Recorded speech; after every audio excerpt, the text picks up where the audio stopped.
Buenas tardes. Buenas tardes, jóvenes.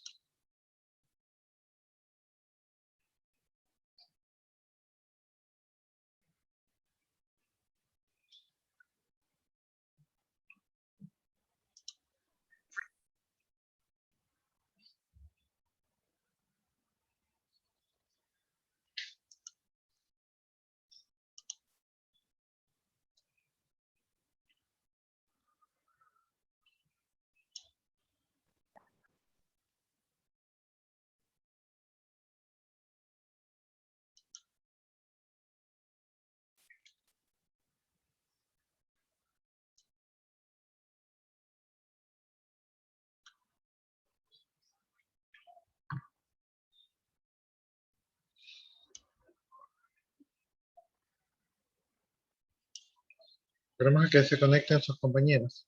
Todavía es un poco temprano.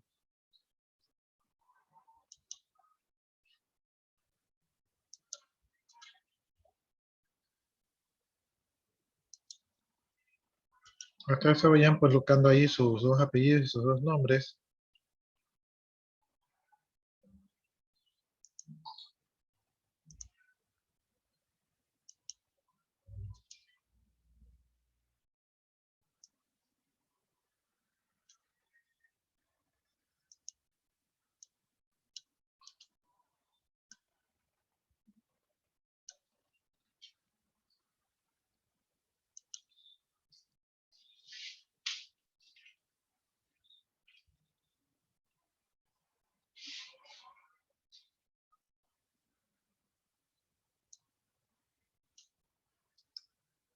Déjenme ver cómo vamos con el tema de los grupos. A ver si aquí he tenido problemas con ustedes en los grupos.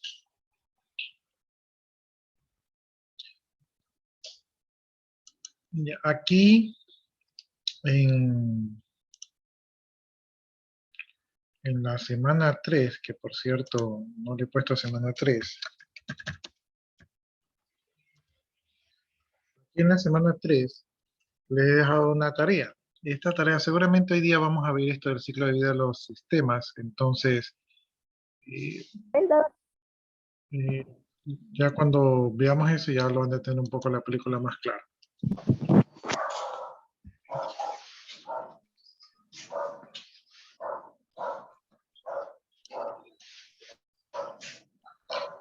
Normalmente estamos en la semana 4, pero yo les puse la tarea en la semana 3, ¿no?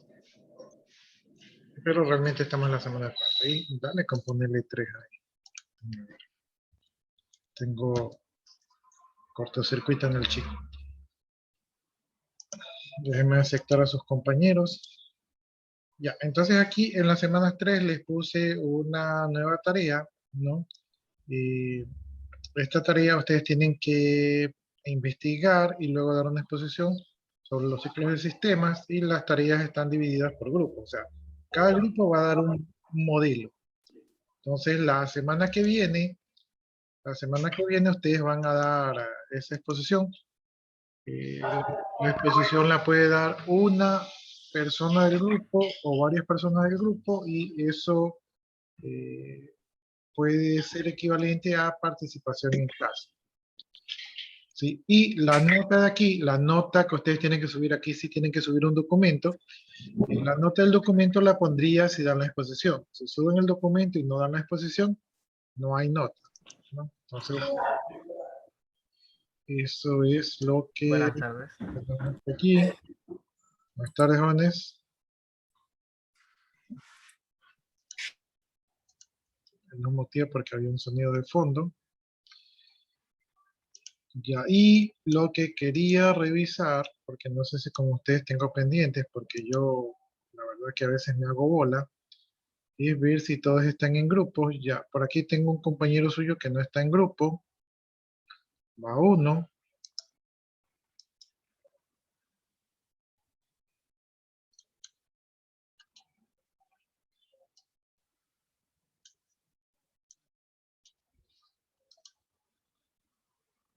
Vamos a ver por acá.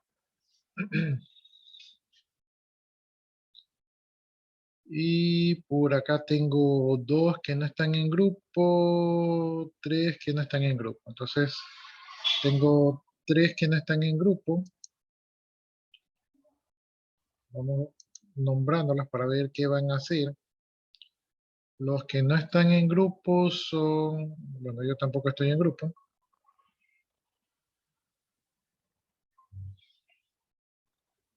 A ver.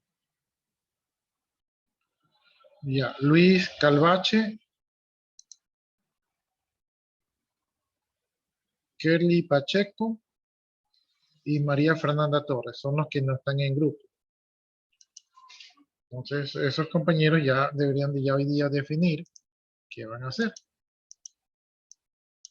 No sé si van a crear un grupo de 2 personas o cómo se va a hacer.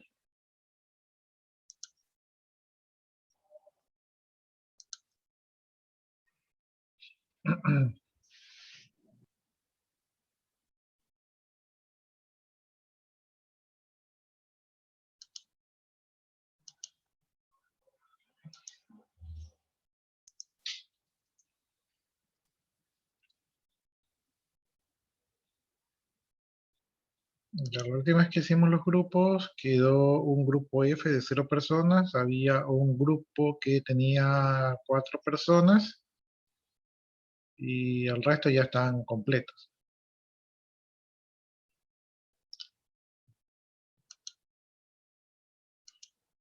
Entonces ustedes ahí tienen que decidir, pues los compañeros que mencioné, tienen que decidir qué van a hacer.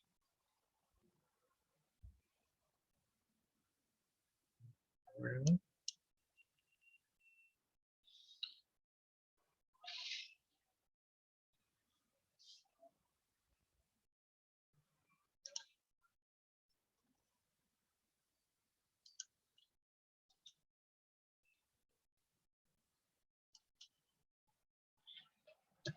Una consulta, profe.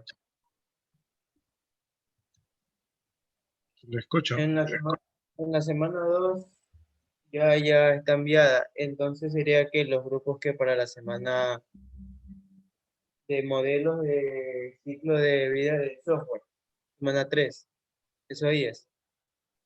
Sí, lo que estoy hablando ahorita lo puse en la semana 3, pero realmente ahorita estamos en la semana 4, pero como ahí no había subido nada, entonces mejor lo voy a subir por semana porque tal vez exista una semana en que tengamos 2 actividades y ahí nos ponemos al día.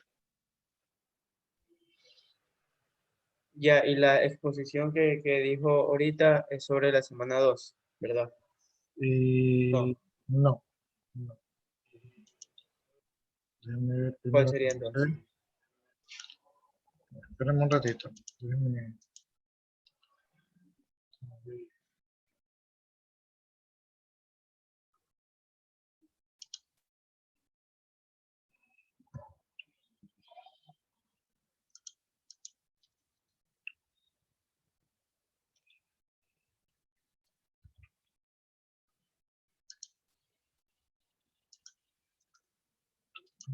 Ténganme un poquito de paciencia.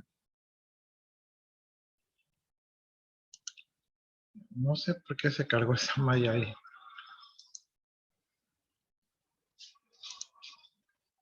A ver, aquí estamos viendo la página, ¿no? Entonces, la semana 1 fue... En la semana 1 creo que ustedes tuvieron capacitación, ¿no? O sea, la introducción. Entonces, en la semana 1 no nos habíamos conocido todavía. Y ahí les puse el punto de actuación en clase, ¿no? Que eso todavía está pendiente, los que todavía no han actuado. En la semana 2 están los tipos de sistemas. Estos tipos de sistemas era una investigación. Si alguno de ustedes quería poner los tipos de sistemas aquí en clase, cualquiera que sea, pues era bienvenido para ganarse su punto de participación en clase. Sí, pero eso era participación en clase, eso no era obligación. Ya, en la semana 3 es los ciclos de vida del desarrollo de sistemas. Aquí los ciclos de vida están divididos por grupos. Entonces, al grupo A le toca el modelo incremental, al grupo B le toca el modelo espiral, al grupo C le toca el modelo de prototipiado, al grupo D le toca el modelo de reutilización, al grupo E le toca el modelo de síntesis automática Y al grupo F, si es que hay grupo F, les toca el modelo de cascada. Entonces, ahí están los trabajos. Entonces, cada grupo va a exponer un modelo. Ese modelo lo van a exponer la semana que viene. Ese modelo lo pueden exponer una sola persona o lo pueden exponer varias personas. La exposición no es muy larga, es una exposición de máximo 5 minutos, ¿verdad? Entonces no hay mucho que hablar, entonces puede dar una sola persona, puede dar varias personas. Es sobre los puntos más relevantes de estos sistemas, de hecho los vamos a revisar aquí, pero ustedes de alguna manera van a profundizar el tema, ¿no? Entonces eso lo van a dar la semana que viene. Si pueden el miércoles, en buena hora, porque el miércoles es un poquito más cansado que el jueves. Ah, perdón, con ustedes yo tengo el lunes. Entonces, quedaríamos para el jueves, ¿no? Para que tengan así un poquito más de plazo. ¿Sí? Entonces ahí ustedes tienen que exponer y si ustedes exponen, pues yo les pongo allí la nota. O sea, les califico, porque si ustedes suben y no han expuesto, entonces no les pongo la nota. Aquí es obligación exponer.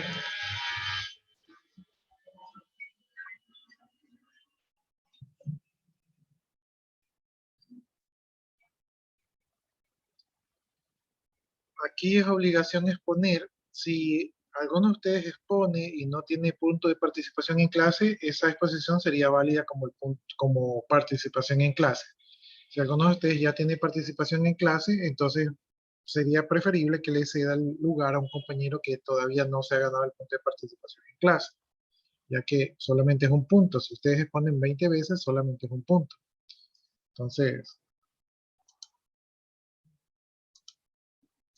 y si ustedes quieren, o sea, si sus compañeros dicen, no, yo no voy a exponer porque no quiero, me da vergüenza, entonces exponen los que ustedes han designado. Y si el resto no quiere exponer, pues no expone, pero por lo menos uno tiene que exponer para hacer válido la investigación para el grupo. No sé si se me entendió. Pero Ingeniero, ¿y si solo expone una persona, le va punto a todo el grupo o solo a la persona que expone? le da punto, a ver, si uno, o sea, de ley alguien tiene que exponer para la tarea. La tarea tiene un puntaje, ¿no? Entonces la tarea es la calificación del grupo, ¿sí? Entonces tienen que subir el documento de la tarea, pero también tienen que exponerlo. Entonces, cuando uno expone, yo asiento la nota del documento que me han subido. Si solo me suben el documento y no exponen, yo aquí no les asiento nota hasta que alguien exponga. Ahora, si la persona que expone no tiene punto de participación en clase, entonces esta exposición yo se lo hago valer como punto de participación en clase, ¿sí? Porque ha representado al grupo, ¿no? Y ha dado un conocimiento a los demás compañeros, entonces se lo haría válido. No sé si ahora sí me hice entender. Sí, ahora sí lo entendí. Ya. Entonces, aquí, aunque me suban el documento, si no exponen, no hay puntaje y la persona que expone o las personas que exponen, ¿verdad? Se pueden ganar el punto de participación en clase. Si es que no lo tienen. Y si lo tienen, pues no pasa nada. Pueden exponer, pero si pueden, denle la oportunidad a los compañeros. Bueno, y ahora sí, continuando en el capítulo anterior. En el capítulo anterior nosotros estábamos viendo el ciclo de vida y desarrollo de un sistema. Este ciclo de vida y desarrollo del sistema que estamos viendo es un sistema tradicional, es el desarrollo tradicional. Hoy en día hay muchas metodologías que se están implementando que no son tan tradicionales, ¿no? Y lo último que habíamos visto es la implementación y evaluación del sistema, donde ya tocaba pasar al sistema que una vez que ha superado las pruebas, se iba a producción, donde los usuarios pues ya lo iban a utilizar y para poder utilizarlo pues los usuarios tenían que saber cómo funciona el sistema y por lo tanto tenían que haber recibido una capacitación. Y esa capacitación generalmente la da la empresa a la cual le compramos el software. Si es que el software es comprado, entonces esa tercera empresa desarrollador de software da la capacitación y si no hemos comprado el software, sino que lo hemos desarrollado casa adentro, propios recursos del departamento de sistemas, entonces el departamento de sistemas el que debe estar encargado de dar la capacitación.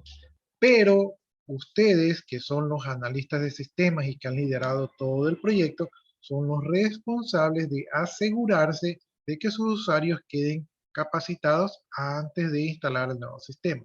Si ellos están mal capacitados, es su responsabilidad.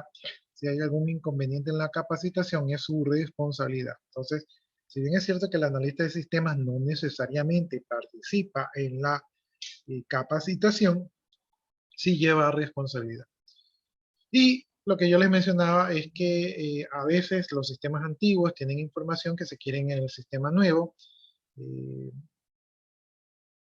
Puede ser el sistema más caro del mundo, pero si a ese sistema ustedes le meten una información equivocada, el sistema va a dar resultados equivocados, ¿no? Entonces, si usted a un sistema le mete basura, hablando de datos sucios, ¿verdad? Entonces el sistema le va a arrojar basura, ¿no? No hay ningún sistema, por súper que chévere que sea, que le dé una buena información si los datos son datos equivocados.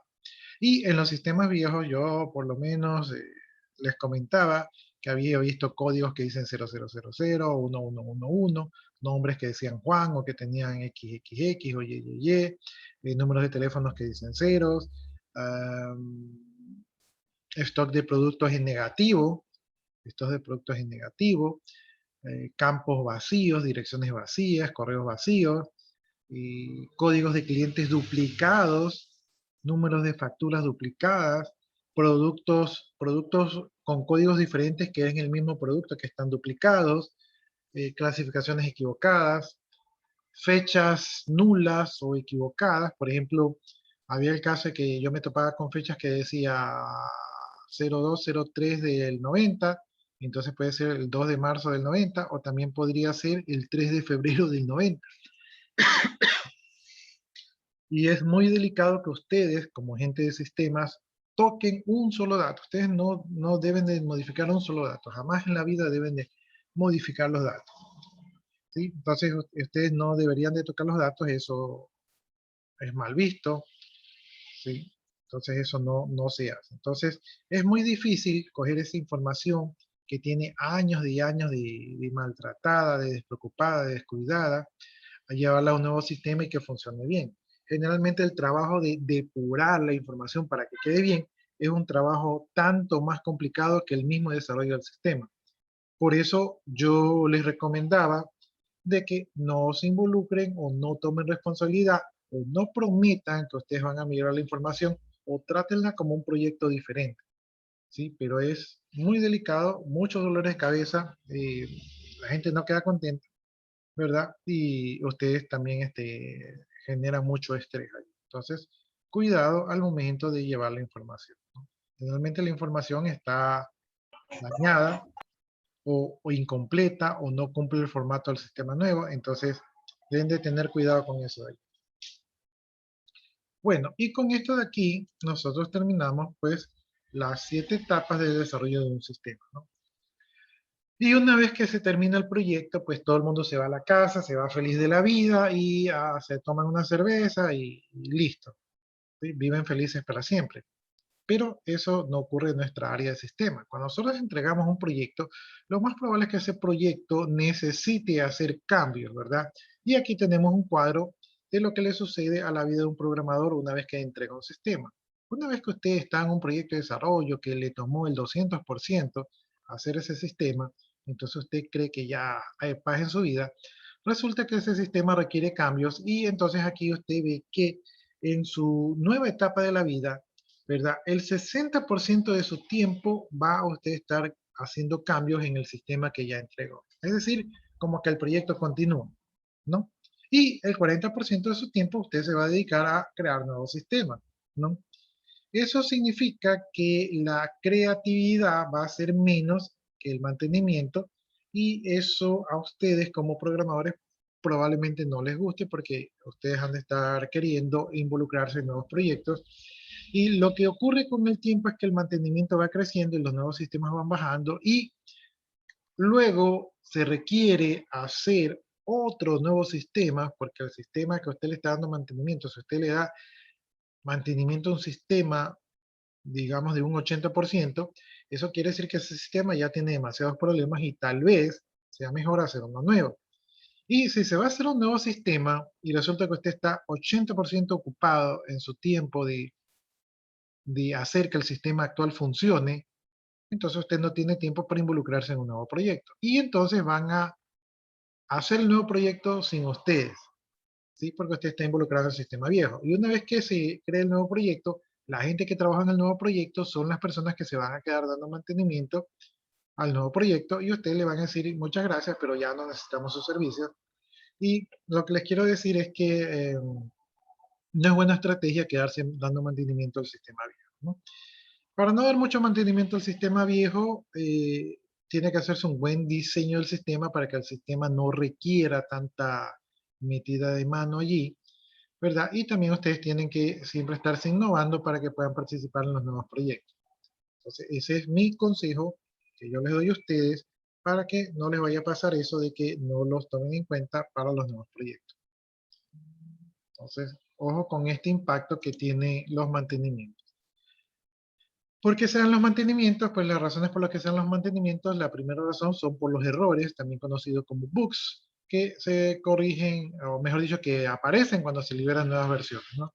Estos bugs tienen ese nombre de gusanos, en inglés, ¿verdad? Porque en las primeras computadoras que salieron, esos mainframe grandotes, que habían unos teclados grandotes, los programadores cuando iban a trabajar, resulta que a veces habían errores y resulta que de repente no habían puesto un cero por allí y cuando se dan cuenta es que la tecla del teclado pues no se presionaba bien, ¿verdad? Entonces ellos, al revisar el teclado, pues no, como ahí había que hacer todo uno mismo, se encontraban que estaba sucio y que generalmente ahí habían restos de lo que eran las polillas, ¿no? Y habían los gusanitos de la polilla y eso hacía que no hiciera contacto, entonces fallaban, ¿no? Entonces, cuando ocurrían los errores decían, ha de ser otro gusano más, ¿no? Y de ahí viene el término de gusano, ¿no? Entonces, el término de gusano que encontramos en los errores de software viene porque en las primeras computadoras los errores los provocaban los gusanos, ¿sí? Hoy en día, pues ya lo provocan es cuando ustedes se comen el bolón y se les cae el bolón en el teclado o se les riega el café en el teclado, ya esos son otros errores, pero quedó como un clásico decir, referirse a los errores como bugs. Bien, y obviamente si hay un error, pues hay que corregirlo, ¿no? Y la otra razón por la cual usted modifica un sistema nuevo es porque le está dando mantenimiento, ¿no? El mantenimiento consiste en que usted le agrega nuevas capacidades al software que ya está en producción, ¿verdad? O que de repente los usuarios tienen nuevos requerimientos, nuevas necesidades de procesamiento o de información, o que la organización de repente tiene nuevos requerimientos de información o de procesamiento, ¿no? Entonces, esos cambios, esos mantenimientos del sistema se suelen dar en las siguientes situaciones, ¿no? La primera situación es cuando los usuarios solicitan características adicionales porque ya se familiarizan con el sistema. Por ejemplo, ellos están viendo el sistema y dicen, oye, este reporte está bonito, pero sabes que este reporte me serviría si también me saca totales por provincia. Entonces ustedes dicen, ah, ya necesitas por provincia, chévere, hacemos un requerimiento, ¿verdad? Y luego se comienza a desarrollar. Eso es un mantenimiento, ¿sí? ¿Y cuál es la razón que un usuario tiene ese requerimiento? Lo segundo es que la empresa cambia con el tiempo. Digamos que la empresa está creando un producto eh, en el mercado y como ahora hay competencia, entonces ahora tiene que poner el producto con un regalo. Entonces le dicen a ustedes, ¿saben qué? Ahora vamos a dar regalos con nuestros productos.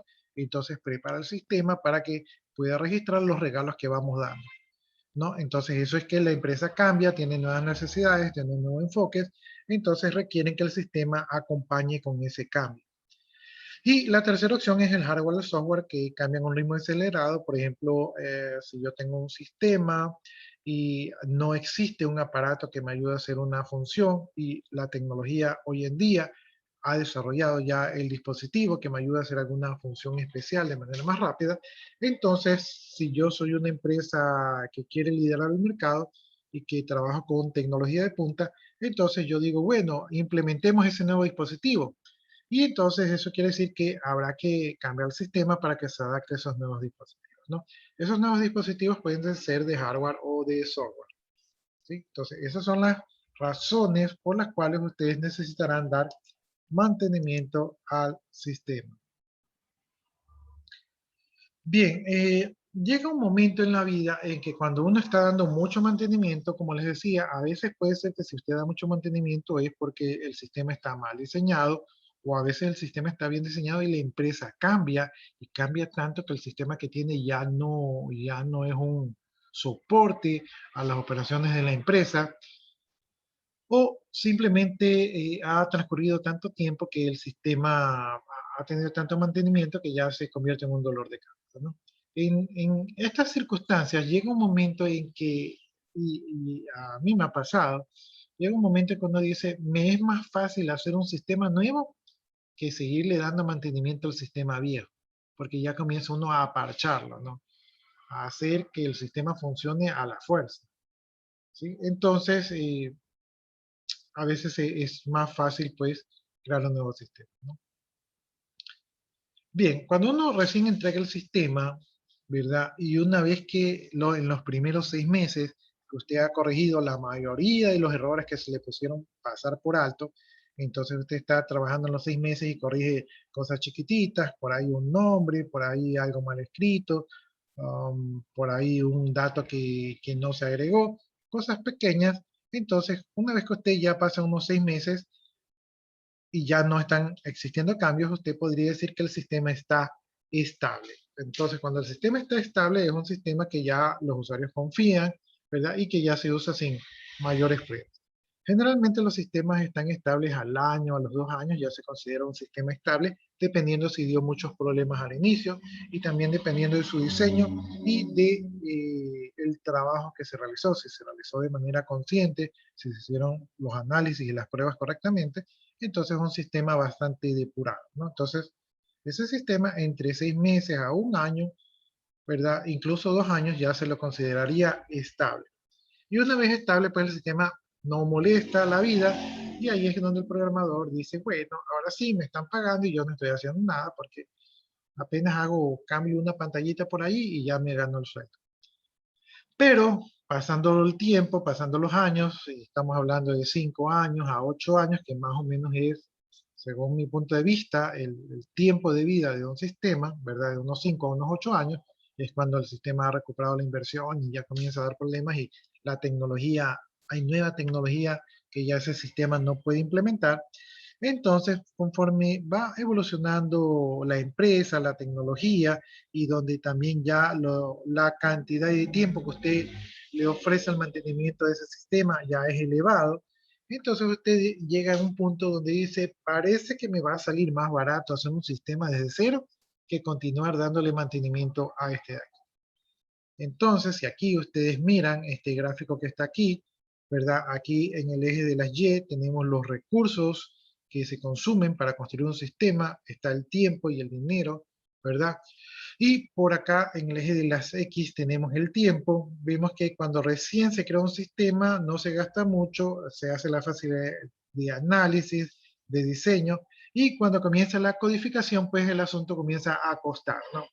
Entonces, mientras estamos en la codificación, pruebas e implementación, el sistema tiene un pico de valor, de esfuerzo, ¿verdad? Pero cuando ya terminamos ese esfuerzo, pues ya llega el día de la instalación.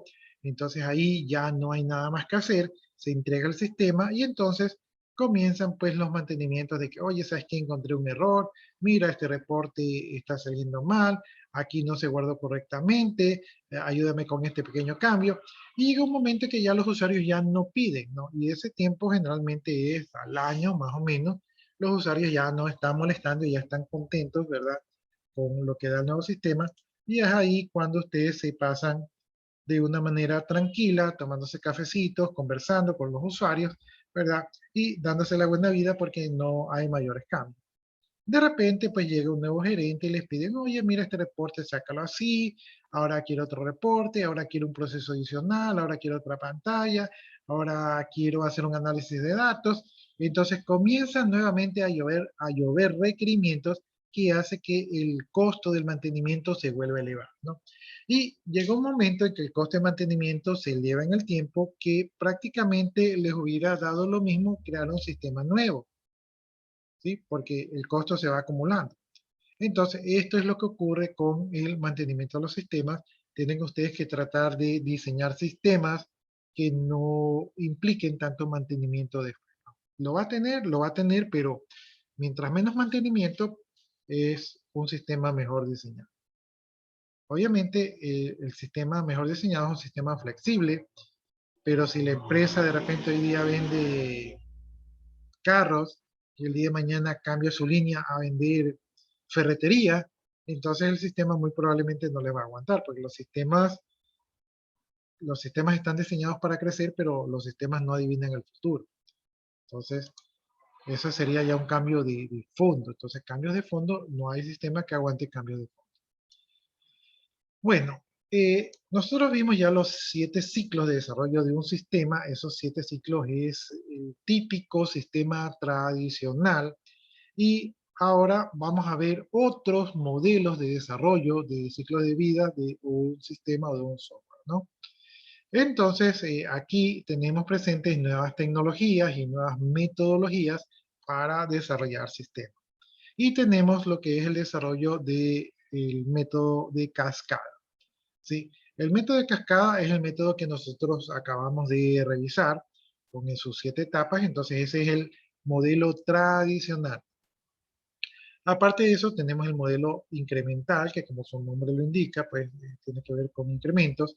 Tenemos el modelo espiral, que es algo así como cíclico, ¿verdad? Tenemos el modelo de prototipiado, que consiste en crear prototipos, algunos de ellos funcionales.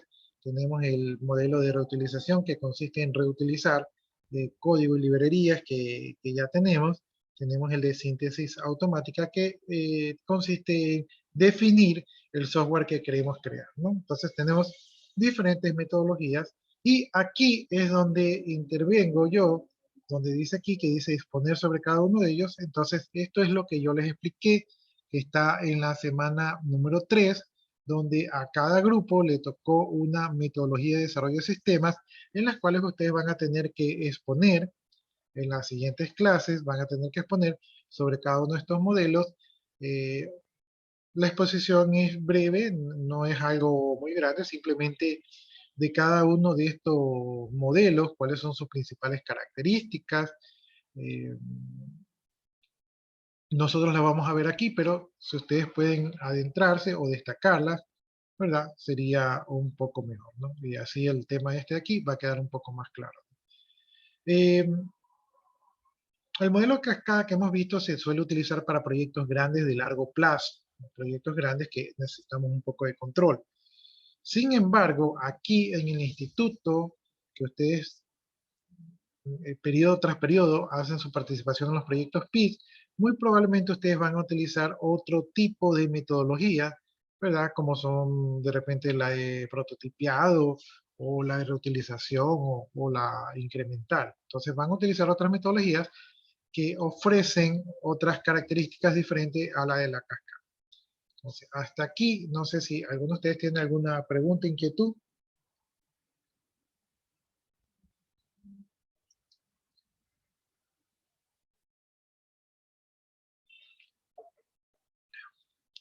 Bien, como no hay preguntas, entonces continuamos. Ingeniero, discúlpeme, hay una que me llamó mucho la atención, que es la que es tipo espiral. Eso me dijo que era, nos dijo que era tipo cíclico. ¿A qué se refiere con eso? Es como dar vueltas en el mismo sitio. ¿Sí? Es como que usted hace un proceso y regresa al inicio y vuelve a comenzar y regresa al inicio. Obviamente que en cada ciclo pues se va incrementando alguna funcionalidad. Igual vamos a ver un poco eso más adelante y también hay un grupo que le va a tocar exponer sobre este tema. Profe, ¿el agilismo es lo mismo que el incremental? Aquí mismo, en esta misma diapositiva, vamos a ver el esquema. Entonces no se preocupen por eso allí. Ya, les decía que aquí está el modelo en cascada. Este es el modelo que tiene los 7 pasos. En algunos autores hacen 9 pasos, otros hacen 5 pasos, pero en definitiva se hacen los mismos pasos, solamente que le cambian el nombre o que unen, ¿verdad?, las metodologías. Entonces, este modelo cascada pues fue desarrollado en 1970, hace bastantes añitos atrás, y también se conoce como ciclo de vida lineal o básico. No lineal porque va paso a paso, o sea, va en secuencia. En este modelo en cascada nosotros tenemos como la primera etapa del desarrollo, los requisitos del sistema. No sé si recuerdan ustedes que nosotros empezamos con la identificación del problema. En este caso, la identificación del problema ya está embebido aquí en los requisitos del sistema. No, luego tenemos los requisitos de software. Estos requisitos de software me parece que nosotros lo tenemos en la tercera etapa, ¿verdad? Luego tenemos el diseño preliminar. Nosotros tenemos aquí los requisitos del sistema. Acá son los requisitos humanos, acá es el requisito del sistema, ¿verdad? Entonces cambia el nombre, pero básicamente es lo mismo. Luego tenemos el diseño detallado, que es el desarrollo del diseño preliminar. Acá nosotros ya teníamos el diseño y análisis. Luego tenemos la etapa de codificación. Aquí nosotros tenemos codificación y documentación. Entonces se sobreentiende que aquí se comienza a documentar. Teníamos la fase de prueba y mantenimiento. Aquí simplemente tenemos la fase de prueba.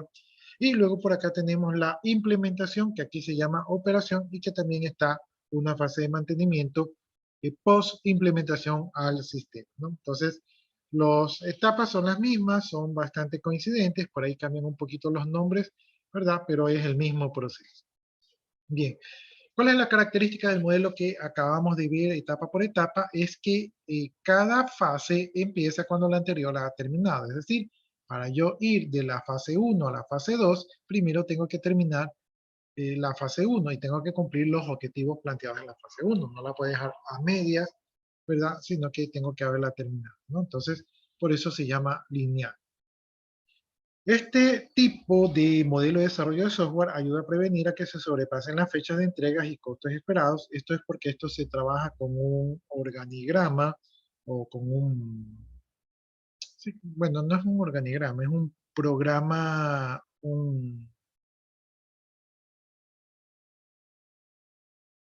no es cronómetro, es un cronograma. Entonces, esto de aquí se trabaja con un cronograma donde cada una de las etapas tiene fecha de inicio, fecha final, y entonces el analista de sistemas o que dirige este proyecto debe estar muy comprometido con el cumplimiento de esas fechas, ¿sí? Entonces, por eso se dice que es un poco más exacto, ¿no? Y al final de cada fase, el personal técnico y los usuarios tienen la oportunidad de revisar el progreso del proyecto. Entonces, yo cuando ya termino esta etapa, pues todo el mundo ya sabe que ya la terminé y dicen, ah, vamos en la etapa 1. Por acá ya terminó eso, dicen, ah, vamos en la etapa 2. Y así entonces uno puede saber en qué etapa se encuentra y cómo va desarrollando este proyecto.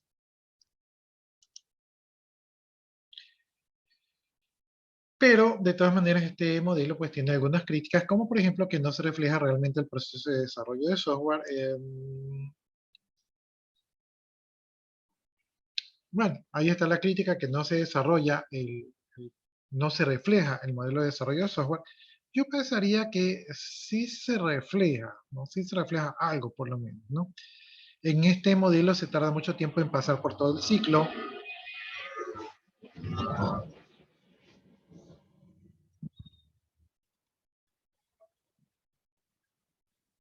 Es verdad, este modelo es un modelo que toma mucho tiempo, ¿no? Y algunas etapas pues son una demora.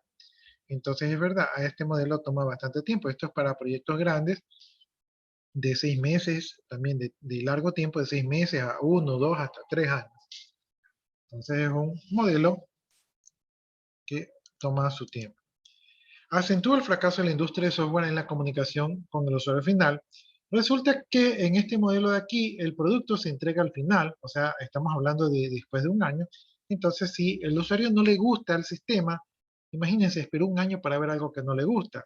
Yo creo que les comenté que en una empresa que laboré, se contrató una empresa para desarrollar un software, y esta empresa pasó un año y recién al año mostraron una parte del producto que a nadie le gustó, ¿sí? Entonces fue una decepción. A la final dejaron el proyecto ahí, pero ya le habían pagado casi la mitad del proyecto. Entonces, realmente fue algo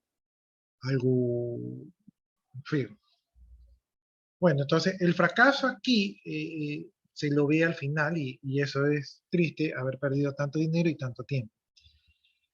Se convierten las especificaciones en implementaciones de manera informal, y a pesar que hay una metodología, pues algunos programadores pues ponen las especificaciones y las implementan así sin seguir un formato, ¿no? De manera rápida. Entonces, es otra crítica que se hace.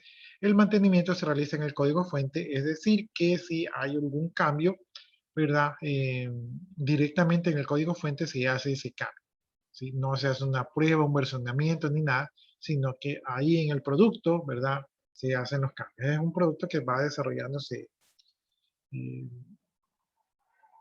tiempo lineal. Las revisiones de los proyectos son de gran complejidad y son muy difíciles.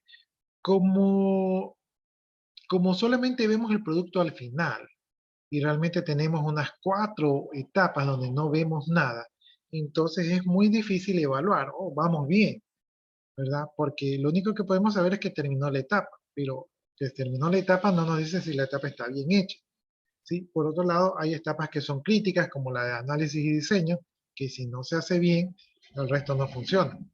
Entonces es un poco difícil tener la certeza de que el proyecto va por buen camino. Impone una estructura de gestión de proyectos, es decir, el analista de sistemas tiene que manejar esto como un proyecto, administrar recursos, administrar tiempos, cumplimientos, objetivos, etcétera, etcétera, ¿no? Entonces es como que está en un proyecto de desarrollo, o sea, está en un proyecto que es un proyecto financiero en vez de un proyecto de desarrollo. Bueno, entonces aquí tenemos ahora el otro modelo que se pueden utilizar, que es el modelo incremental. Entonces, en este de aquí se suelen aplicar secuencias lineales. En esto se parece al modelo de cascada, ¿verdad? Esto se aplica en forma escalonada mientras se va progresando en el calendario, ¿no? Entonces, mientras se avanza en el calendario, se van subiendo escalón. Entonces, mientras el sistema se va creando y va pasando el tiempo, se van añadiendo componentes que son funcionales. Estos componentes funcionales se conocen como incrementos, es decir, primero hacía así, ahora se le agrega un poquito más, otro poquito más, y el sistema se va armando. El sistema no se ve como una entidad monolítica en una fecha fija de entrega, sino que es una integración de resultados sucesivos obtenidos a través de cada interacción. Es decir, que yo voy armando, ¿verdad? No es que este hace una cosa, esta hace otra cosa, sino que esas cosas están unidas, integradas y funcionan, ¿verdad? De manera integrada. Se ajusta a entornos de incertidumbre, es decir, si usted le dicen, hay que hacer un sistema, ya, primero a la parte de caja, y ustedes no saben después de caja que viene, entonces están con la incertidumbre, podrían utilizar este modelo de aquí, porque hacen lo que saben y el resto lo dejan pendiente, ¿no? Entonces, para cosas así de incertidumbres, de que no se sabe cómo qué giro va a tomar el desarrollo del sistema, ustedes podrían utilizar. Y aquí nosotros estamos viendo un modelo de cómo funciona el sistema, este gráfico. Aquí está el gráfico y si ustedes se dan cuenta comienza con análisis de los requisitos, entonces esto también lo hemos visto en cascada. Luego acá tenemos análisis de los requisitos de software, entonces aquí está lo que le preguntamos a las personas, aquí está lo que requiere el sistema para funcionar. Aquí hay un diseño preliminar, ¿verdad? Luego el diseño preliminar hay un diseño detallado, es decir, aquí ya sabemos lo que se hace, luego se codifica, ¿verdad? Y también ahí mismo se hacen pruebas y luego se implementa y se da mantenimiento si se requiere. Pero el punto es que aquí se analizan los requerimientos y pasamos a la fase de análisis y si algo está mal, volvemos a la de requerimientos. Aquí sí hay vuelta atrás, en el de cascada no. Vemos el diseño preliminar y si algo está mal, podemos regresar al análisis de los requisitos del software o más atrás todavía al análisis de los requisitos del sistema. Una vez que se hace el diseño preliminar, pues vamos al diseño detallado, ¿verdad? Y si no nos gusta algo de allí, podemos regresar al diseño preliminar, ¿verdad? Y de este más atrás. Y si ya no está bien el diseño detallado, vamos a la codificación. Y si tenemos problemas en la codificación, podemos regresar al diseño detallado, ¿verdad? y podemos corregir algo y regresamos de nuevo a la codificación y luego estamos en la implementación y mantenimiento y si algo no funciona bien, podemos regresar a la codificación o al diseño o podemos llegar mucho más atrás. ¿Sí? Entonces estamos como que avanzamos y regresamos si lo necesitamos. Y una vez que terminamos todo el ciclo, nosotros hemos logrado una funcionabilidad, es decir, que hemos creado un sistema que tiene una funcionabilidad. Después de esto, ¿verdad? Que ya tenemos una funcionalidad, que en este caso lo llamamos como incremento 1, pues resulta que esto lo hemos hecho muy rápido y ahora vamos a tratar otro tema del sistema. Entonces, analizamos los requisitos, o sea, otros requisitos nuevos, hacemos el análisis, hacemos el diseño, ¿verdad? Y una vez que hacemos esto, podemos así mismo regresar, pero si continuamos, ¿verdad? Hacemos el diseño detallado, hacemos la codificación y prueba, hacemos la explotación y mantenimiento, pero esto ya es otra rama, esto es trabajando en otro proceso. Este otro proceso vendría a ser el incremento 2. Asimismo, yo puedo regresar para atrás, ¿sí? Pero si se dan cuenta, tengo otra nueva funcionalidad. Entonces, este sistema ya tiene un incremento 1 o un incremento 2. Y así puedo continuar por n incrementos. Es decir, que puedo seguirle agregando funcionalidad al sistema hasta que el sistema cumpla los requisitos que requieren los usuarios, ¿no? Entonces, puedo seguir así desarrollando, ¿verdad? Haciendo incrementos y cada incremento es una funcionalidad más que se va agregando al sistema. Ya. Como este modelo de aquí, vamos viendo cuáles son sus ventajas y desventajas. Entonces, las ventajas es que en este modelo se evitan los proyectos largos, ¿no? ¿Por qué se evitan los proyectos largos? Porque como se trabaja solamente en un objetivo, ¿verdad? Entonces ese objetivo se logra en una manera un poco más temprana, ¿no? Y cada vez que se termina el proyecto se consigue algo de valor. Es decir, el producto cada vez tiene una funcionalidad adicional que lo hace tener más valor, ¿no? Entonces, para los usuarios, porque los usuarios cada que termina un incremento, los usuarios revisan y lo ven, para los usuarios ya es algo tangible, ya es algo que pueden ver, no es algo que tienen que esperar un año, sino que de repente en un mes ya pueden ver una funcionalidad, ¿verdad? Y esto hace que tenga un poquito más aterrizado lo que es el sistema.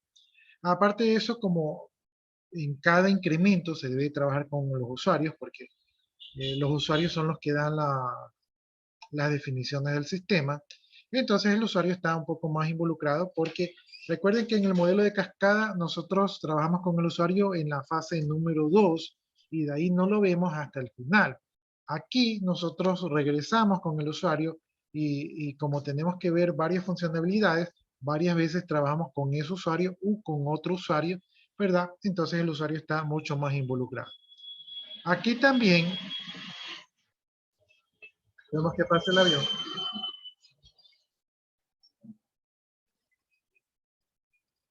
Aquí también se ve un poco más el retorno de la inversión, porque en el modelo de cascada yo tengo que esperar al final del proyecto, que podría ser un año, y ahí recién me entero que las cosas no funcionan o que no es lo que yo quería, entonces me siento robado como empresario.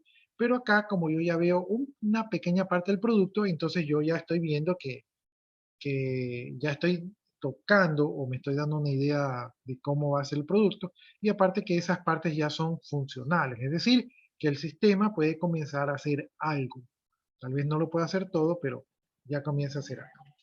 ¿Cuáles son los inconvenientes? Los inconvenientes es que es difícil de evaluar el costo total, ¿no? En el proyecto de cascada yo calculo cuánto voy a gastar y tengo un presupuesto y generalmente uno trata de mantenerse en el presupuesto. Aquí, como no sé qué viene, como no sé qué voy a hacer, como no sé cuánto tiempo me va a tomar, cuántas interacciones voy a tener que hacer, entonces calcular el costo exacto es más difícil, ¿no? Entonces puedo por ahí, por experiencia, tal vez decir cuánto va a costar, pero va a ser difícil tener un costo exacto. También requiere gestores experimentados. Entonces, el analista de sistemas que va a elaborar en el modelo incremental tiene que ser una persona de experiencia, o sea, porque tiene que desarrollar rápido, ¿no? De hecho, De hecho, la mayoría de los programadores creo que utilizamos este modelo, ¿no? La mayoría. La mayoría de los programadores experimentados que tenemos algo de experiencia hacemos este modelo porque no nos gusta hacer documentación, no nos gusta eh, seguir cronogramas, sino que vamos con el usuario, le preguntamos, regresamos, desarrollamos, le preguntamos. Y básicamente creo que esto es como lo que se hacía de manera informal, es como que se lo ha puesto en una metodología, ¿no? Obviamente con un poquito más de metodología, ¿verdad? Pero creo que la mayoría de los usuarios utilizamos estas metodologías de manera informal. Bien, es difícil de aplicar en sistemas tradicionales que tienden a ser integrados y operar como un todo. Entonces, si usted va a hacer un sistema macro, un sistema de facturación, bodega, inventario, suministros, cuentas por cobrar, cuentas por pagar, bancos, caja, contabilidad, recursos humanos, bodega, transporte, etcétera, etcétera, un sistema que tiene muchos módulos integrados, va a ser difícil que este modelo le permita desarrollar un sistema tan complejo. ¿Sí? Entonces, estos modelos de aquí se aplican para programas chiquitos, ¿no? Digamos que lo que ustedes van a hacer cuando ustedes salen de aquí, van a hacer un cachuelo, le van a hacer un sistema de facturación a una farmacia o un minimarket, ahí podrían aplicar este modelo porque no es algo tan grande lo que ustedes van a hacer. Otra de los inconvenientes que tiene este modelo es que los errores se suelen detectar tarde, ¿no? Entonces, como los errores se suelen detectar tarde, eh, porque usted está enfocado en otras cosas y no necesariamente las etapas de prueba pueden ser un buen filtro. Entonces esto ya sale directamente a producción y como esto sale a producción, un error en producción es más costoso que un error en etapa de prueba, ¿no? Entonces aquí los errores pueden costar caro. Entonces esa es otra desventaja. Bien, no sé si tienen alguna pregunta con respecto al modelo incremental.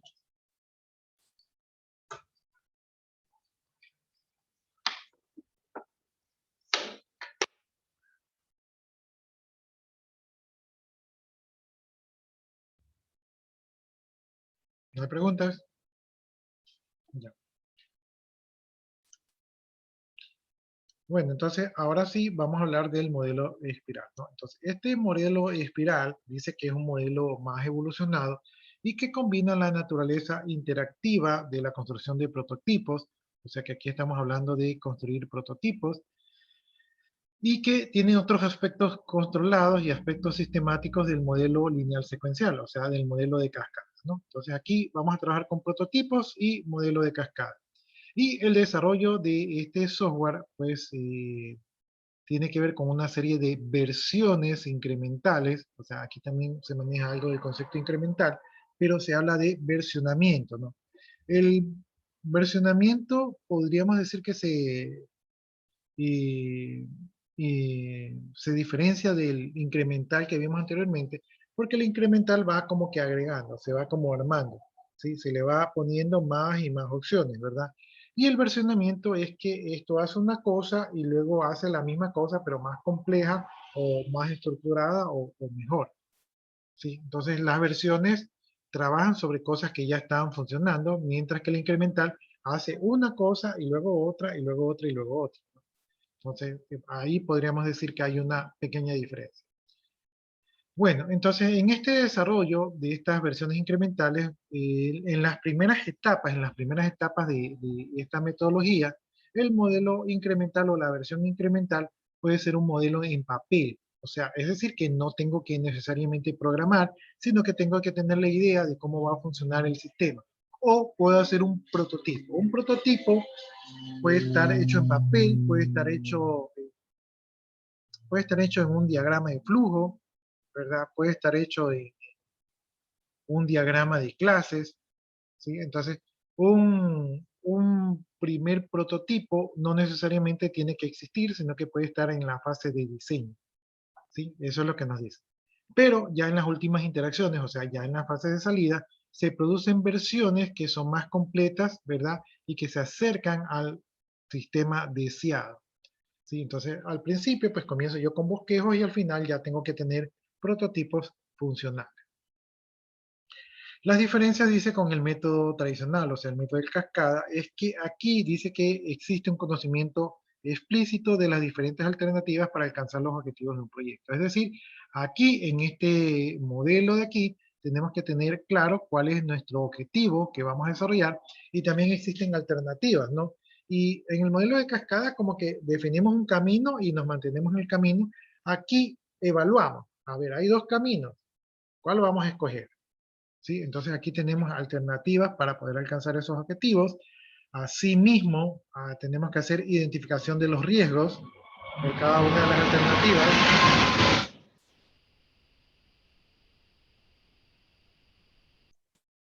Entonces aquí tenemos que hacer identificación de los riesgos por cada una de las alternativas. Es decir, hay dos alternativas, esta de aquí es más peligrosa, esta de acá de repente es menos peligrosa. Entonces esos serían los riesgos. División de los proyectos en ciclos, entonces el proyecto no es lineal, sino que el proyecto se hace en ciclos, ¿verdad? Y este tipo de proyectos dice que se adapta a cualquier tipo de actividad, ¿no? Entonces esto se puede adaptar para proyectos grandes y proyectos chicos, ¿no? Entonces eso es lo que nos dice de este modelo de espiral. Ya, en cada ciclo se va a empezar identificando los objetivos. Entonces, cuando comienza el ciclo, yo tengo que tener en claro qué voy a hacer, ¿no? Por ejemplo, quiero una pantalla de facturación, entonces ese es el objetivo. Alternativas y restricciones. Puedo decir una alternativa, hacer una pantalla de facturación en un sistema de escritorio, hacer una pantalla de facturación en un sistema de página web. Entonces esas podrían ser las alternativas. Restricciones. En un sistema de escritorio, pues no puedo ponerlo en la web, ¿no? Y en un sistema en la web las restricciones serían que de repente tengo problemas de seguridad. Entonces, todas esas cosas yo debo de evaluar, ¿no? Entonces, una vez que ya tenemos claros los objetivos y las alternativas y las restricciones de cada una de ellas, se evalúan las alternativas con respecto a los objetivos y restricciones. Es decir, ¿cuál es más viable? ¿Cuál me sirve más? ¿Cuál me da más problemas? ¿Verdad? ¿Cuál de repente no me deja hacer tal cosa? Y según eso se decide por qué camino se va a ir. Entonces, allí se formula una estrategia efectiva para resolver fuentes de riesgo. Es decir, una vez que ya sé que me voy por este camino, y obviamente como conozco el riesgo de ir por este camino, tengo que hacer un plan, una estrategia para disminuir ese riesgo o para neutralizar ese riesgo para que no me afecte, ¿no? Entonces, yo ya tengo claro cuál camino voy a escoger y como sé que ahí hay un riesgo, entonces tomo las medidas para que ese riesgo no me vaya a afectar, ¿no? Una vez que ya me voy por ese camino, entonces ya después planteo cuál va a ser el próximo prototipo. O sea, yo ya sé lo que voy a conseguir y entonces ahora me planteo, bueno, ¿y después qué voy a hacer? Entonces ese sería el próximo prototipo. Y dice que una vez que se ha resuelto los riesgos, o sea, una vez que ya se ha superado el primer ciclo, entonces se sigue con el ciclo de cascada, ¿no? Entonces ahí se hace el proceso de desarrollo común y silvestre como se conoce. Cada ciclo se va a completar con una revisión que incluye todo el ciclo anterior y el plan que viene. Entonces, se hace una revisión de todo lo que hice en ese prototipo y también se hace como un plan de todo lo que voy a hacer para el siguiente prototipo. ¿Sí? Parece un poco elaborado realmente esto de aquí, ¿no? Yo personalmente no me ha tocado trabajar con este tipo de metodología, pero aquí hablan cosas bonitas de este modelo. Bien, aquí está el bosquejo, ¿verdad? Tenemos algunos cuadrantes, entonces aquí tenemos el primer cuadrante que consiste en que en esta área se determinan objetivos, alternativas y restricciones, es decir, estamos algo así como en una fase de análisis. La segunda etapa es evaluar las alternativas, identificar y resolver los riesgos, entonces aquí vemos cuáles son los caminos que podemos seguir, ¿verdad? Y qué riesgos nos representa seguir ese camino, ¿no? Y obviamente tenemos alternativas. La tercera etapa es desarrollar, verificar el producto del siguiente nivel, ¿no? Entonces aquí ya desarrollamos, ¿verdad? Y luego vemos cuál es el producto que vamos a desarrollar más adelante. Y una vez que ya sabemos cuál es el producto, pues la cuarto cuadrante es planificar la siguiente fase. Entonces aquí yo planifico cómo voy a hacer para desarrollar el producto que me he propuesto anteriormente. Entonces inicio aquí, comienzo primero analizando los riesgos. Una vez que analizo los riesgos, pues ya comienzo y defino cómo va a ser el prototipo número 1, ¿verdad? Ahí hago simulaciones, entonces Aquí probablemente sea un simple bosquejo, y aquí converse con los usuarios, luego aquí veo los conceptos de la operación. Una vez que ya tengo esto, hago el plan de requisitos y hago el plan del ciclo de vida. Entonces, ya una vez que paso esta etapa, pues voy por acá a la etapa de acá.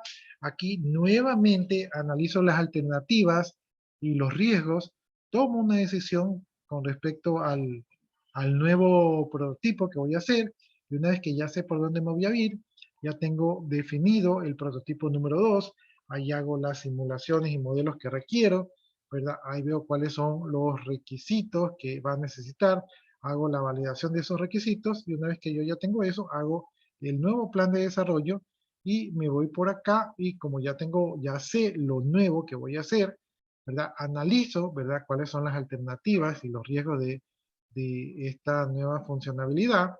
Una vez que tengo eso, defino el prototipo número 3. Seguramente este prototipo ya hace algo, ya tiene que ver algo con la computadora. De todas maneras, también hago allí las simulaciones, los modelos. Luego diseño ya el producto, ¿verdad? El producto que tengo que hacer. Hago la validación de los requisitos. Aquí el mouse se me apaga, por eso es que ustedes van a ver que se me pierde. Entonces hago la validación de los requisitos. Una vez que ya he validado los requisitos, hago el nuevo plan de pruebas de integración, ¿verdad? Sigo al nuevo ciclo, hago el análisis de riesgo sobre ese nuevo plan, ¿verdad? Escojo un camino, ¿verdad? Y en este caso de aquí, ya a estas alturas, ¿verdad? Aquí he tenido 4 ciclos. A estas alturas de aquí ya queda el prototipo operativo, ¿verdad? Y una vez que yo ya tengo el prototipo operativo, pues ahí hago las simulaciones que tengo que hacer. Aquí ya comienzo a hacer el diseño detallado, ¿verdad? Ya comienzo a hacer el diseño detallado. Ya hago el código, ¿verdad? Esto ya es el ciclo de vida tradicional. Hago el diseño detallado, ya hago el código, ya hago las pruebas que tengo que hacer. Hago integración y más pruebas. Aquí también ya tengo pruebas de aceptación. Y finalmente la implementación, ¿no? Entonces comencé, ¿verdad? Repitiendo cíclicamente los prototipos hasta llegar a un prototipo operativo, y una vez que ya tengo el prototipo operativo, pues ya comienzo el desarrollo, ¿sí? Entonces aquí, digamos que el producto final va a ser un poco más certero de lo que esperaba el usuario. Aunque yo sí lo veo como un poco demorado, no lo veo que sea tan ágil. Sin embargo, en un cuadro comparativo, dicen que es ágil. Yo no he trabajado en este tipo de proyectos, así que no les podría dar una buena referencia, pero lo veo un poco complejo. Entonces, profe, durante cada etapa de cada ciclo que vayamos realizando de ley, se tendría en este prototipo aquí realizar un análisis de riesgo. Sí, porque el análisis de riesgo es porque tiene usted alternativas, ¿no? Entonces, usted hace una elección de qué camino es más complejo, ¿sí? Entonces, como usted hace una elección, como usted sabe los riesgos, entonces, ¿sabes qué? Este de aquí es menos riesgoso y se va por el de aquí. Pero usted tiene alternativas, o sea, usted no se va de manera lineal con una sola cosa, sino que usted abre las alternativas, y puede ser más de una, puede tener varias alternativas, y usted escoge la que mejor le convenga, ¿sí? No necesariamente la que sea más riesgosa o la que sea menos riesgosa es la que más le conviene, pero ahí ustedes tienen que decidir según lo que quiera la empresa. Por ejemplo, si la empresa dice, ¿sabes qué? Digamos que yo estoy aquí en el prototipo número 2 y aquí estoy en el análisis de riesgo, y que estoy en el prototipo, estoy viendo si trabaja con lectores de tarjeta automático, o la otra opción es que el usuario digite el número de tarjeta. Por ejemplo, que ese sea el caso, ¿no? Entonces, el digitar la tarjeta versus un lector de tarjeta automática. Entonces yo veo que el que digita la tarjeta se puede equivocar, ese sería el riesgo, y veo que el lector de tarjeta automático, en cambio, tiene un costo, y aparte que tiene que ser configurado. Entonces tengo 2 caminos allí. Sin embargo, como para mi proyecto, ¿verdad? Uno de mis objetivos es garantizar la calidad de la información, entonces yo puedo ahí optar por el procesamiento automático, ¿no? Pero lo decidí en función de los objetivos de la empresa. Ahora que sí, yo estoy en otra empresa en la misma situación y esta empresa realmente lo que quiere es abaratar costos, entonces de repente yo digo, bueno, entonces me voy con el usuario, ¿verdad? A pesar de que corro el riesgo de que el usuario ingrese mal el número de tarjeta, pero estoy afín, ¿verdad? Con los objetivos de la empresa, que es ahorrar costos, ¿no? Y como aquí recuerden ustedes que se tiene que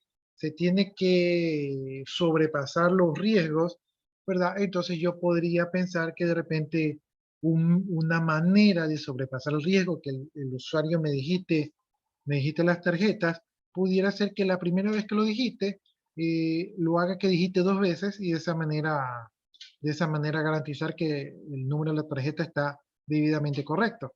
Y para la segunda ocasión que venga el mismo cliente, ya no tenga que digitar la tarjeta, sino que le permite escoger, ¿verdad?, de un stock de tarjetas de ese cliente y eso disminuiría los errores humanos, ¿no? Entonces miren cómo yo ya en este análisis, ¿verdad?, pasé de lo automático, pasé a lo manual, según la conveniencia de la empresa, y ideé una situación que me permita sobrellevar el riesgo, ¿sí? Entonces, no va en función de lo que sea menos riesgoso, sino va en función de lo que vaya más acorde a lo que estamos buscando.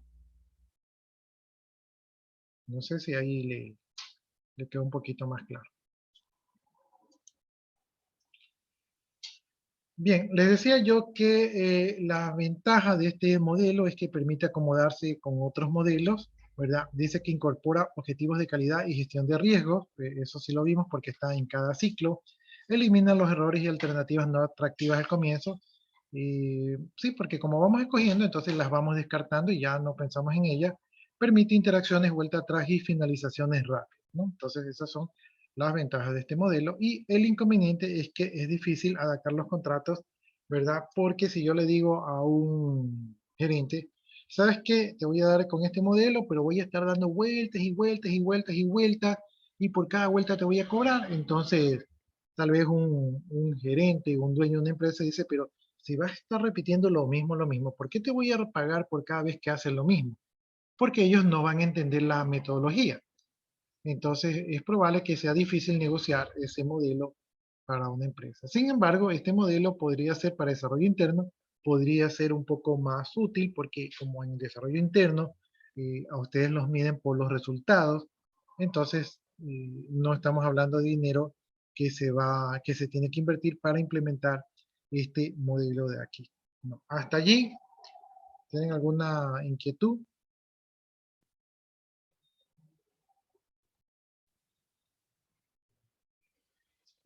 ¿Alguna pregunta? Entonces, como no hay preguntas, pasamos ahora a otro modelo que es el modelo de prototipiado, ¿no? Y el paradigma de este modelo de aquí es la construcción de prototipos. Prototipo es algo que puede ser funcional o no, simula un programa, ¿no? Entonces, al usuario, si usted le presenta una pantalla con botones, con listas desplegables, con nombres, para el usuario eso de allí es como que ya está viendo el sistema, porque el usuario no sabe que atrás de ese sistema pues hay funciones, rutinas, programación, tecnología, ni nada de eso. Entonces, si usted le presenta una pantalla al usuario, el usuario va a creer que eso es un sistema y entonces va a tener mucha retroalimentación de manera barata, ¿no? Entonces, para hacer estos prototipos, pues usted tiene que escuchar al cliente, es decir, cuál es la necesidad de su usuario, ¿verdad? Y luego tiene que construir una maqueta, aquí se le dice maqueta al prototipo, ¿verdad? Y luego tiene que revisar la maqueta o prototipo. Es decir, usted hace un modelo, ¿verdad? Le presenta al usuario, mira, así sería el sistema, y el usuario le dice, no, cámbiame esto, muévelo aquí, ¿y por qué pusiste este botón? Entonces usted se entiende con el cliente, ¿verdad? Y entonces ahí va modificando su prototipo y luego finalmente lo prueba la maqueta. O sea, prueba el prototipo a ver si quedó a gusto del cliente. Los prototipos tienen doble función, ¿verdad? La primera función es que el cliente ve el producto, o sea, como les decía, lo ve, ¿verdad? Y refina sus requisitos. Entonces, esto es una herramienta muy poderosa cuando el usuario puede ver el sistema. Aunque no sea sistema, él cree que es el sistema y entonces comienza a pensar y lo motiva mucho a hablar, ¿verdad? Y a dar sus ideas. Entonces, ustedes ahí recolectan las ideas y con esas ideas se van a ahí sí desarrollar el producto final. Y el desarrollador comprende mejor lo que necesita hacer, ¿no? Cuando el desarrollador ve la pantallita dibujada y todo eso, ya sabe, a ver, aquí tengo que poner este campo, voy a necesitar una base de datos para guardar este campo, aquí dice que hay un total, sé que ya tengo que hacer un cálculo para ese total, entonces las cosas quedan un poco más claras, ¿no? Entonces aquí la clave es que se definan reglas de juego entre el desarrollador y el cliente, es decir, que van a interactuar mucho, y esa es otra ventaja, ¿verdad? Entonces van a estar mucho interactuando. Y dentro de los tipos de prototipiado, pues tenemos el prototipiado rápido, el prototipiado evolutivo y el prototipiado operacional. Entonces tenemos 3 tipos de prototipiado. Y tenemos aquí el prototipiado rápido. Este prototipiado rápido dice que no modifica el flujo de ciclo de vida del sistema, ¿verdad? De hecho, aquí vemos el grafiquito que tenemos el ciclo de vida del sistema tradicional. Reduce el riesgo de consumir productos que no satisfagan las necesidades de los usuarios. Entonces, eso es una muy buena idea, ¿verdad? Que no equivocarnos, reduce los costos y aumenta la probabilidad de éxito. Eso también es muy llamativo, ¿verdad? Bastante atractivo para implementar. Exige disponer de herramientas adecuadas, entonces hay que tener las herramientas. No presenta calidad ni robustez, eso es una debilidad, ¿verdad?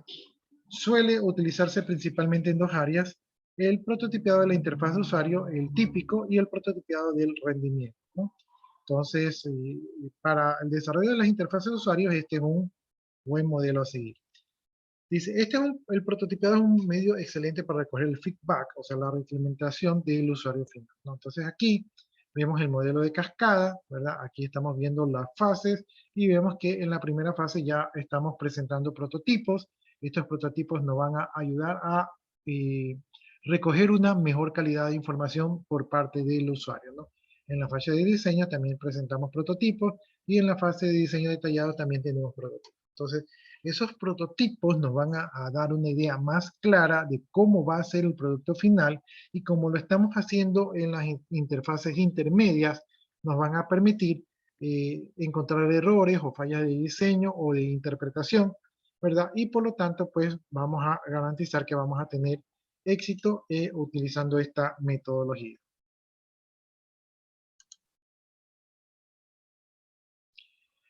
Bien, para que este prototipiado sea efectivo, dice aquí pues que se tiene que hacer con un sistema que se pueda experimentar, ¿no? Entonces, tal vez el sistema no tiene que ser un sistema, para utilizar este prototipiado no debemos de enfocarnos en un sistema que sea vital o que sea trascendental. Podremos utilizar un sistema más pequeño, un sistema que no sea de mucha relevancia, ¿no?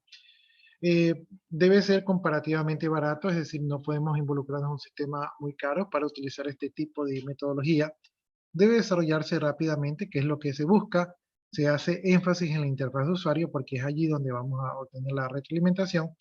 El equipo de desarrollo es reducido, es decir, que no es un equipo de desarrollo muy grande, sino que es pequeño, entonces es adecuado para esto de aquí. Y se tiene que contar con herramientas y lenguajes adecuados, ¿no? De programación. Ya, aunque la construcción de prototipos normalmente suele ser efectiva y ayuda bastante, también tiene sus inconvenientes. Y entre los inconvenientes veamos el punto de vista del cliente, y es que el cliente cuando ve su pantalla de prototipo piensa que ya es la primera versión del producto y se alegra, ¿verdad? Yo cuando he presentado pantallas a mis usuarios, pues mis usuarios decían, ya está el sistema, sí, por fin, ya puedo botar el sistema viejo. Y yo, después de toda esa emoción, yo les digo, no es el sistema, todavía falta.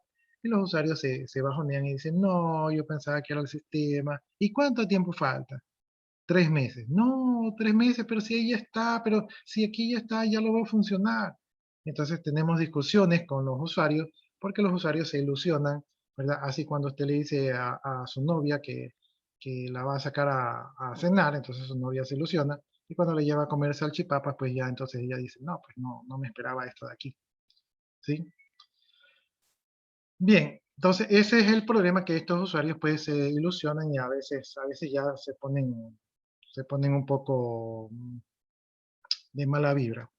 Bueno, y desde el punto de vista del desarrollador, que yo pienso que es peor, es que los desarrolladores, una vez que tienen un prototipo y que más o menos hace algo, ¿verdad? Entonces ellos cogen el prototipo como que si fuese el producto final. Entonces olvidan sus compromisos de calidad y de mantenimiento con el cliente, ¿verdad? Dicen, ya le puse esto, ya mejor le pongo 2 campos más y ya está, ¿verdad? Y lo que pensaban diseñar procedimientos, funciones, arreglarlos y poner calidad, ya lo dejan en un segundo plano porque como ya tienen avanzado una parte y le gustó al cliente, entonces dicen, ya de una vez se lo doy así. Entonces, esta es la parte mala con respecto al programador. Bien, de aquí tenemos el prototipiado evolutivo. Este prototipiado de aquí consiste en la construcción de software, ¿verdad? Con implementaciones de parciales para ir cubriendo los requisitos que son conocidos e ir aprendiendo de los nuevos requisitos y paulatinamente irlos incorporando al sistema, ¿no? Entonces, este prototipo evolutivo, eh, vamos siguiendo analizando, ¿no? Este prototipo evolutivo tiene las siguientes características que reduce el riesgo y aumenta la probabilidad de éxito, así como el anterior, ¿no? Reduce el riesgo y aumenta la probabilidad de éxito, suena bien, ¿verdad? Y en cuanto a la satisfacción del cliente, es decir, que nuestro cliente va a estar contento. No se conocen niveles apropiados de calidad y documentación, es decir, que tal vez la calidad y la documentación de este producto no van a ser las mejores. Tiene problemas de gestión de configuración. Yo interpreto la gestión de configuración es cuando nosotros tenemos que hacer cambio en el sistema para que trabaje de manera correcta. Entonces aquí como que hay mucha configuración, ¿verdad? Y entonces esto puede ser algo que puede provocar errores, ¿no? Y construir un software para que pueda ser modificado fácilmente es un arte desconocido. Entonces aquí, en este tipo de desarrollo, hacer que el programa sea fácil de modificar para otro programador, realmente va a ser un poco difícil. Entonces, este es el problema que tenemos con esta metodología. Déjenme ver aquí qué más les iba a decir. Ya, en pocas palabras, el prototipiado evolutivo tiene que ver cuando ustedes están desarrollando, cuando el usuario no tiene muy claro, ¿verdad?, sus objetivos o lo que necesita, entonces, pero sí tiene claro uno, entonces ustedes hacen el primer prototipo, ¿verdad? Con esa característica, y entonces cuando ya el usuario ya ve esa primera parte, dice, y ahora necesito que haga esto. Entonces ya ustedes ya tienen clara la segunda característica, y cuando ya la ve, dice, y finalmente necesito que haga esto de acá.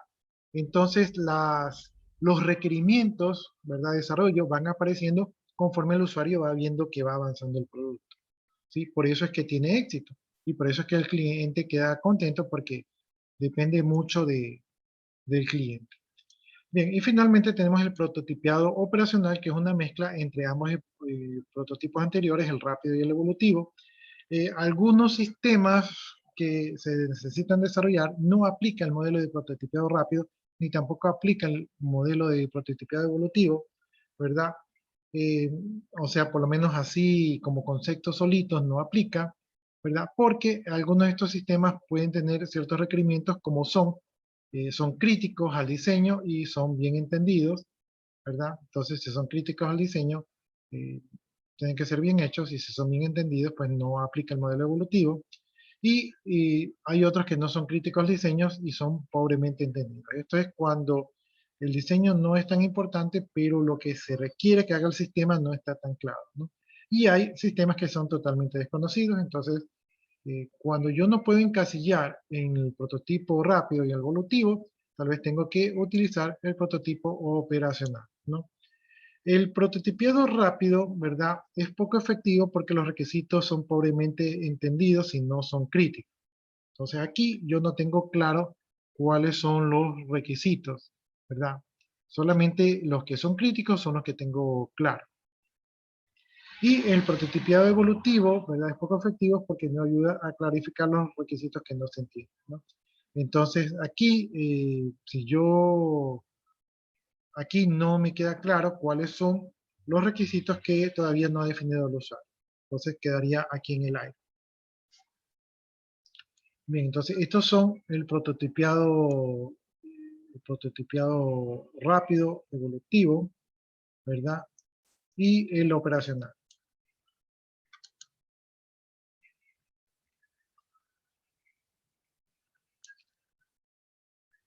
A ver cómo estamos con el tiempo. Ya.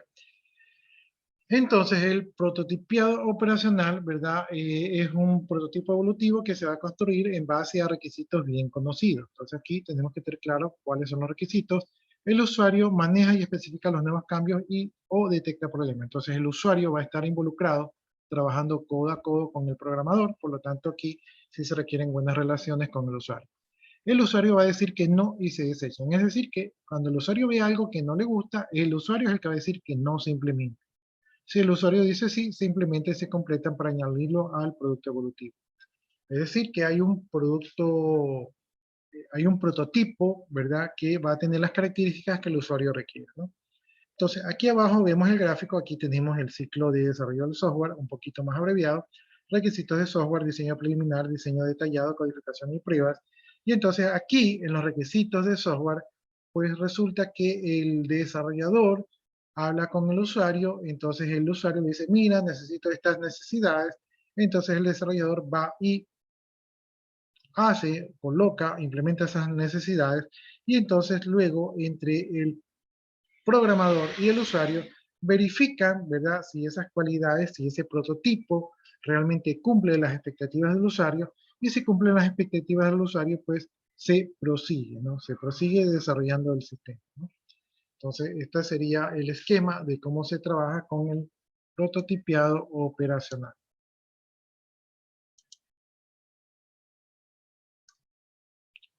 Bien, ahora tenemos otra metodología que es la de la reutilización. En esta metodología se busca, ¿verdad? Diferentes similitudes que pueden existir en un dominio de una aplicación, ¿no?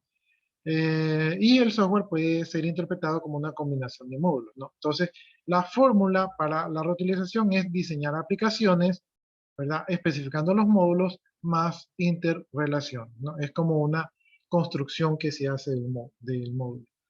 El dominio de la aplicación es como que yo tengo varios sistemas y en esos varios sistemas tengo varias librerías, ¿verdad? De software que ya he desarrollado, y si voy a desarrollar un nuevo software con el mismo lenguaje de programación, esas librerías me sirven.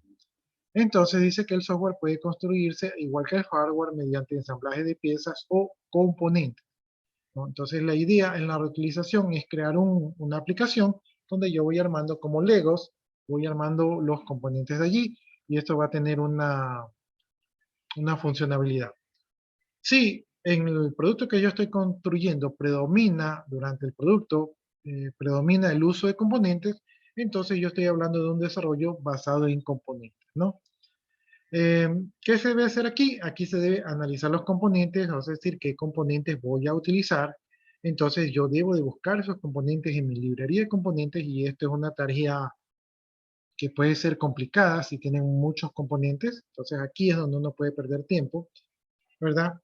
La modificación, es decir, que si encuentro un componente similar, pero no igual a lo que yo necesito, puedo utilizar ese componente para modificarlo, para así poder cumplir con los requisitos que me están pidiendo. Diseñar con reutilización, es decir, que yo diseño el sistema, ¿verdad? Un sistema nuevo basado en los componentes que he encontrado, y desarrollo e integración, ¿no? Entonces, si tengo que desarrollar algo, lo desarrollo, y también tengo que unir los componentes que ya encontré. ¿Cuál es el esquema de trabajo de la reutilización? Es de que yo primero hago un análisis de dominio. Un análisis de dominio es que creo una biblioteca de todos los software que yo tengo. No sé si ustedes han tenido la oportunidad de ver en VisualNet, que tiene una opción que dice código reutilizable, me parece. Entonces, hay programadores que ya han escrito rutinas, y que hay una base de datos de rutinas en Internet donde ya ellos han programado. Entonces, ¿para qué yo voy a programar algo que ya alguien ha programado y ha probado bien? ¿Sí? Es la misma idea acá. Yo aquí tengo una base de datos con todos los componentes que puedo reutilizar, ¿verdad? Y primero que nada tengo que hacer un inventario de todos esos componentes. Luego analizo el problema, ¿verdad? Y una vez que analizo el problema, analizo qué componentes me sirven para mi diseño, ¿verdad? Y simplemente diseño con esos componentes. Si hay componentes que me sirven así, tal como están, pues directamente los llevo al diseño. Si hay componentes que tengo que modificarlos para que no funcionen, pues los modifico y luego los integro, ¿no? Entonces, ahí hay un proceso de integración.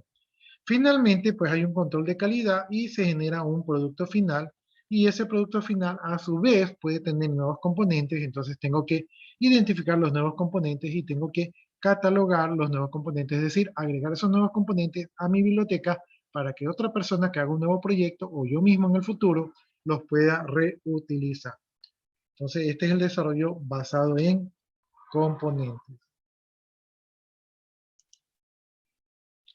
¿Cuáles son las ventajas? Que reducen los tiempos y los costos de desarrollo porque no hay nada que desarrollar, simplemente se van uniendo piezas. Aumenta la fiabilidad porque son componentes ya aprobados, entonces están libres de errores. Inconvenientes: dificultad para reconocer los componentes potencialmente reutilizables. Yo personalmente a veces tengo librerías y tengo librerías que dice devuelve fecha 1, devuelve fecha 2, devuelve fecha 3, porque es difícil encontrar el componente adecuado y a veces se pierde más tiempo y es más fácil crear un componente que utilizar uno que ya existe. Entonces esa es la dificultad. Dificultad de catalogación y recuperación. Esto es porque hay que hacer documentación. La mayoría de los programadores no documentamos. Decimos que eso nos enferma y preferimos no hacerlo. Entonces es difícil catalogarlos y recuperarlos. Problemas de motivación. Aquí no se trabaja, o sea, no se desarrolla. Simplemente se integra y eso puede ser un poco aburrido porque no estamos creando. Problemas de gestión de configuración. Como son muchos componentes que han sido utilizados en muchos sistemas, muy probablemente tengamos que mover muchas configuraciones de estos componentes para que trabajen bien, ¿verdad? Y en eso que trabajen bien seguramente habrá que revisar que efectivamente puedan trabajar bien. Bien, y tenemos por acá síntesis automática. Esta es otra metodología. Déjenme ver cómo estamos con el tiempo. Ya, aquí en esta metodología dice que los requisitos se expresan de una manera formal, ¿verdad? Generalmente se expresan en notación matemática. En los procesos, o sea, la parte de los procesos, el diseño, la implementación y pruebas, van a ser reemplazados por un proceso basado en transformaciones, donde la especificación formal se refina. ¿Sí? Veamos el esquema de esto de aquí, ¿verdad? Aquí tenemos las especificaciones informales, entonces nosotros hacemos adquisición de las especificaciones y luego pasamos a una traducción interactiva, ¿no? Mientras estamos pasando a la traducción interactiva, probablemente existan validaciones que nos obliguen a regresar a la adquisición de especificaciones y también probablemente demos mantenimiento que nos obliguen a regresar. Y una vez que se retroalimenta, pues nuevamente regresa a la interacción interactiva, ¿no? En esta traducción interactiva también existe recursividad, ¿verdad? Y una vez que hemos pasado esto aquí, se genera automáticamente el código, ¿no? O sea, ustedes no programan, sino que un software genera el código y se genera aquí el código fuente, ¿no? Dentro de este proceso también existe validación de especificaciones y podemos regresar a la parte de la traducción interactiva. El punto es que ustedes simplemente definen los requisitos de manera formal y esto genera el código fuente. Entonces utilizan un código que genera programas, ni siquiera necesitan programar. En esta categoría entran los famosos case, que permiten generar código sin que ustedes tengan que programar. Ventajas: que se define el sistema utilizando un lenguaje formal, ¿verdad? La implementación es automática, asistida por el ordenador, ustedes no tienen que hacer nada. La documentación se genera de manera automática, aleluya por eso. El mantenimiento se realiza por sustitución de las especificaciones y no mediante parches. Es decir, que si yo modifico el programa, me voy a modificar la definición y entonces ocurre nuevamente todo el proceso de generar el código. Entonces no es como en un programa que yo tengo que estar parchando, ¿verdad? Ya es el código, tengo que ponerle ahí y agregarle algo, sino que acá eso se genera de manera nativa. Inconvenientes: es que hay dificultad en la participación del usuario porque aquí, como todo es matemático, el usuario no entiende ese tipo de nomenclatura y no es fácil para él entender ese concepto. Y los diseños están poco optimizados, es decir, se genera un código ejecutable, pero ese código no necesariamente es el mejor, simplemente es funcional. Bien, creo que estamos con el tiempo, entonces nos quedaríamos para hacer una comparación entre los diferentes tipos de prototipiado que ahí están, ¿verdad? Esto ya lo dejamos para la siguiente clase. No sé si ahí sí alcanzamos alguna pregunta que ustedes tengan. Si tienen alguna inquietud, pregunta, pueden hacerla en este momento. Licenciado, el grupo mío es con la compañera Maffer Torres. Soy Calvache. Ya, son 3 me parece que no tienen grupo, pero uno creo que me dijeron que se había retirado. Yo les propongo, como ustedes son 2 y yo creo que no van a aparecer más alumnos, y hay un grupo que está de 4, yo les propongo que uno se una al grupo de 4 y otro creemos por esta vez un grupo de 6, para que no estén así solos, ¿no? Entonces, no sé qué les parece mi idea.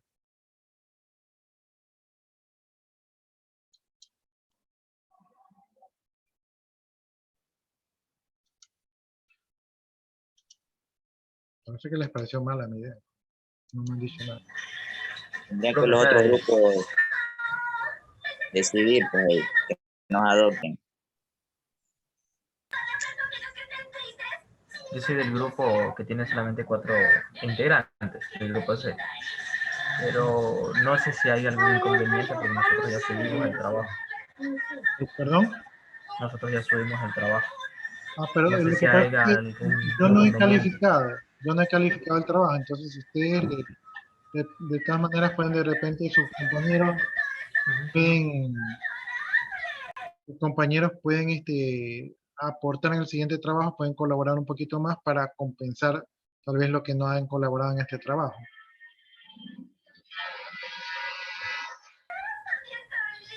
Ya.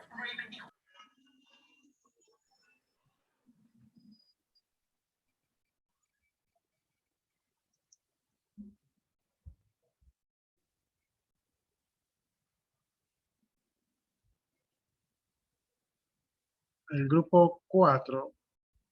¿Les parece si aquí los meto a los 2? Porque de todas maneras, Maffer Torres era una compañera y el otro compañero es el compañero Calvache.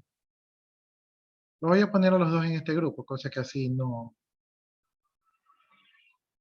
como han tenido la cordialidad de recibirlos, entonces ahí queda más fortalecido.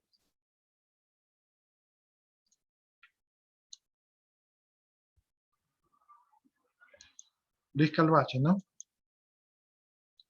Ya, entonces Así es. este grupo quedaría de 6, ¿verdad? Ahí sus 2 compañeros me imagino que tendrán que hacer los méritos para el siguiente trabajo, ¿verdad? Ahí ustedes se organizan.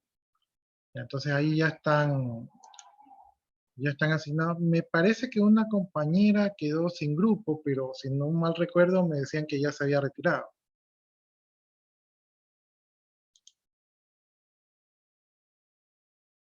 Kelly Pacheco.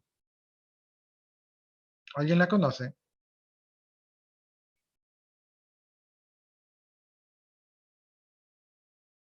No.